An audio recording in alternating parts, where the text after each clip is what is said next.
Nassau. It's a cruise port almost every seasoned cruiser has visited, usually many times. And it certainly has its share of, shall we say, strong opinions.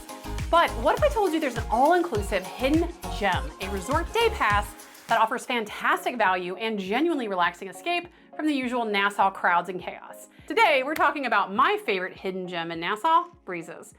Now, if you're wondering if it's worth trying this unique all-inclusive day pass experience, stick around because I'm gonna give you all of the scoop. And by the end of this episode, you'll know exactly why this is one of my top picks in Nassau and why I think it is so awesome.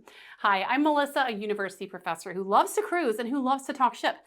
And today, we're diving deep into a truly fantastic option for Nassau. Now, I want to be very clear on this. This is not a sponsored post. Breezes Bahamas is not paying me to tell you what I think about them. They don't even know I'm making this video. I just want to share with you my thoughts and experiences because people ask me all the time. And as you know, if you follow my content, I'm always brutally honest. I'll give you the good, the bad, and the ugly. And if you do decide to book this or any of the other places I talk about, I do appreciate using my affiliate links, which are linked below. Using these links costs you nothing extra at all, but it's a fantastic way to support my channel, which is very expensive. First, let's talk about the Nassau cruise port a little bit. Nassau's changed. It used to have a lot of haters, it still has a lot of haters, but recently in the last few years, they have renovated the port significantly. So it is a night and day difference. I love Nassau. I even liked it before the renovation, but it's significantly better now that the port has been renovated. Now, this is one of the busiest cruise ports in the world, capable of accommodating up to 6 or more ships at a time. So if you are visiting on a day when it's at capacity, especially with mega ships, you can expect a lot of crowds and chaos. And when you exit that cruise terminal, be prepared for local vendors hassling you to buy things. Some of them are quite aggressive. And for a lot of cruisers, that's a big turnoff. And that's a big reason why a lot of folks say that they hate Nassau. Now, the vendors don't bother me much. I just ignore them. I keep walking. I don't make eye contact. And I firmly just say, no, thank you. I personally think Nassau is very safe. People ask me that all the time. I've traveled there solo. I've traveled there with my young daughter by myself, and I have never once felt unsafe. Now, Nassau has its shady areas like the over the hill area, but don't be an idiot. Don't go over there. You just stay in the touristy areas and you're gonna be fine. Now, a really quick tip about Nassau, because a lot of folks don't realize this, it is illegal to wear camouflage in the Bahamas, so leave the camo prints at home or at least back on the ship. And when it comes to currency, US dollars are accepted everywhere. So absolutely no need to worry about currency conversion. Many vendors here, they are open to negotiating prices. So if you do want to deal with those hassling vendors, haggle. Because you can negotiate, you can almost always get a better price. And if you're paying with cash, that can up your negotiating power. And also, it's very important, as with every cruise port destination, to be cognizant of the port's time zone and compare that to the ship time, because you do not want to miss that return to ship time. And I will tell you, of all the cruise ports in the world, next to Cozumel, Nassau is probably the biggest one for pier runners, which are people that cut it really close. Maybe they overindulge at port, they almost miss their ship, or they actually do miss their ship.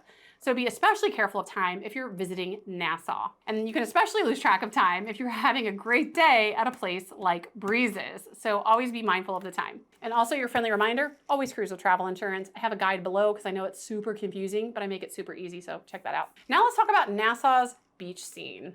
Sure, the beaches are stunning. When you go to the Bahamas, if you've never been, you will be blown away by the water. It is just crystal clear, the most unbelievable turquoise color you've probably ever seen.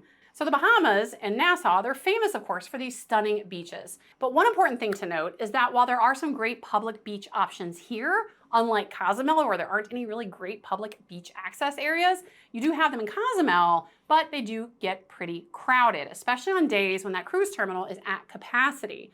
So what happens sometimes, and why a lot of cruisers end up saying they hate Nassau or they don't like visiting it, in addition to those aggressive vendors, is that they get off the cruise ship, they hang a right, 5-10 minutes, you're there at Junkanoo Beach, which is the closest public beach to the cruise terminal. And it's very, very crowded, like packed with people, loud music, the smell of drugs, the sale of drugs, and unsavory conditions. I hate Junkanoo Public Beach. I avoid it like the plague. And people who go there, who don't know better, they see that and they're like, ew, Nassau's gross. I'm never getting off the ship if I come here again. So that's a big mistake that a lot of cruisers make. So for a truly different experience, my top recommendation for a beach day in Nassau is to get further away from the port. Now there are free beachfront options here like Cabbage Beach, but the waves there tend to be really aggressive, and therefore I do not recommend that generally. But there's a great solution where you're gonna have not aggressive waves, and you're also not gonna have that overcrowded, disgusting public beach vibe, and that is with a private resort pass. There are several options in Nassau. I have a complete guide for free. I'll drop that down below if you want to check that out and look at the pros and cons of each of them. But in this video, I want to focus on one in particular because people keep asking me about it, and there's been a ton of interest in it, which is Breezes. Now, full disclosure, Breezes, it's not fancy, it's not new, it's not ultra luxurious. This ain't Bahamas. This is not Atlantis, trust me.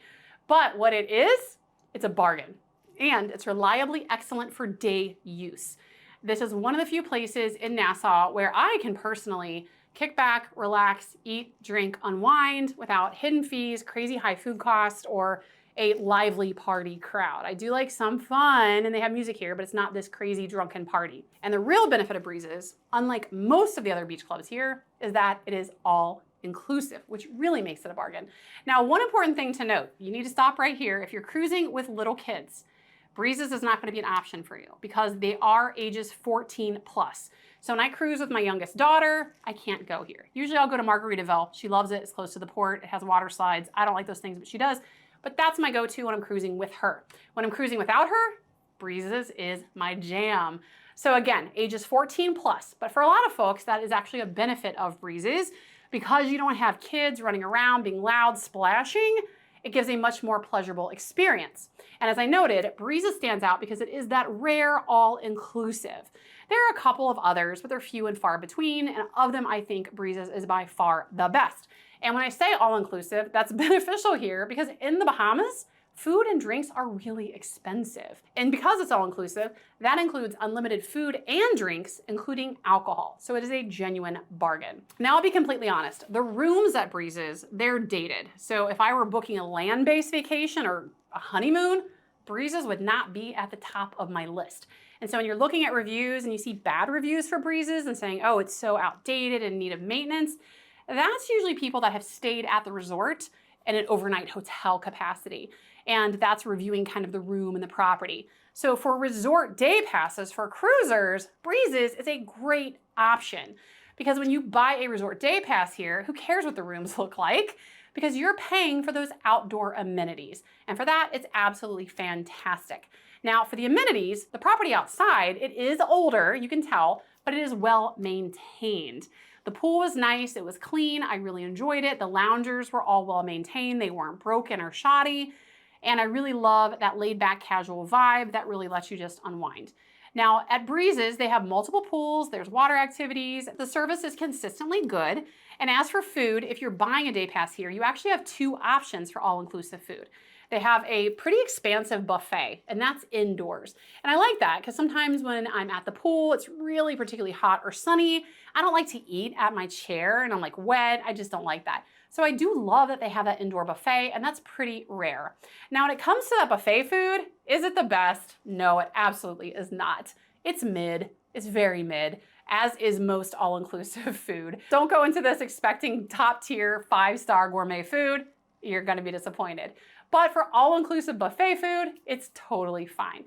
They have local favorites, lots of sandwiches, salad options, food, soda, juices, and of course alcohol is included as well. Now, if you are at the pool and you don't want to walk back into the indoor part of the resort where the buffet is located, they do have a poolside grill. There, they're serving up freshly made classic poolside fare like hamburgers, hot dogs, and even fried conch. So it's very nice when you're there relaxing to go get it. Now, they don't serve you. It's not like some of the Cozumel beach clubs where they come and serve you at your chair. You got to get your butt up, go order it and get it. But because it's not overcrowded, there's really not a wait, and it's really not that inconvenient. And I found the poolside grill food to be significantly better than the buffet food, much better quality. But overall, the value is incredible. For an all-inclusive resort at this price point, and again, given the cost of food in Nassau, you can't beat it. Plus, the fact that it's adult-ish only, ages 14 plus, makes it a much quieter and calm option compared to a lot of the family-friendly resorts like Margaritaville, Atlantis, etc., that are geared toward younger kids. Now let's talk about how to get there. Now, of course, what's great about the Junkanoo Public Beach and beach resort options, Margaritaville and British Colonial, is that they're walkable from the cruise port.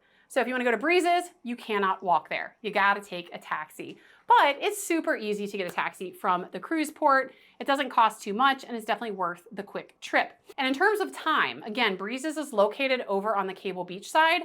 It takes about 15 to 20 minutes from the Nassau Cruise Terminal to get there by taxi. Now remember, there are no rideshare apps like Uber or Lyft in Nassau, and the most common way to get there, at least the most easy and convenient, is by taxi. And taxis are easy to find. There's a designated taxi stand right there in the cruise terminal area, and there's always plenty of cabs. So just grab one, make sure you agree on the fare before you get in. Taxis in Nassau don't typically use meters. A typical fare to Breezes is gonna be about 15 to 20 bucks each way per car, not per person. So if you can ride with other people, that's a great way to save. And cash is generally preferred. Most cabs here don't take credit cards, so make sure you bring cash as well. Now, I do have a private driver I use in Nassau. He's amazing. I always recommend him. I'll drop his link below. But in all honesty, if you're going to just spend one day at Breezes and you're gonna go there and come back, it's not worth the cost. But if you're the kind of person you like some beach time, maybe you want to do a few hours at Breezes, but you also want to see a lot of the other great stuff that Nassau has, like Queen's Staircase, John Watling's Distillery, Bahamas Rum Cake Factory, the Atlantis Marina, which is free to walk, I do recommend hiring Clement. He can pick you up at the terminal, take you to Breezes, wait for you while you do your Breezes thing for however long you want, and then he'll take you wherever you want to go. Or vice versa. He'll take you where you want to go, take you to Breezes, wait for you, and then take you back. So if you want to spend more money and you want that more exclusive private driver experience, that's a great option as well. But again, honestly, if you're just there and back, don't spend the money on Clement, just take a taxi. And I'm normally, contrary to popular belief, not a huge beach person. Normally 4 or 5 hours, I'm kind of tapped out. But Breezes is that rare exception where I want to maximize every minute there. I cannot say enough great things about what a wonderful time I had. And on my first visit, I actually went with my daughter and my niece, both who are late teens, and they absolutely loved it. And they're sometimes hard to please. So is Breeze worth it? Honest take TLDR version, absolutely. The primary draw here is the incredible value you get from that all-inclusive package. Now, this isn't big and splashy. If you want that, you want water slides, go with Atlantis or Baja Mar. It's not the convenient option. That's Margaritaville and British Colonial, which is walkable from the port. But it is all-inclusive, which is rare, super relaxing, and a great bargain for the price. So I wanna know, have you ever visited Breezes? What did you think? Let me know in the comments and let's talk ship.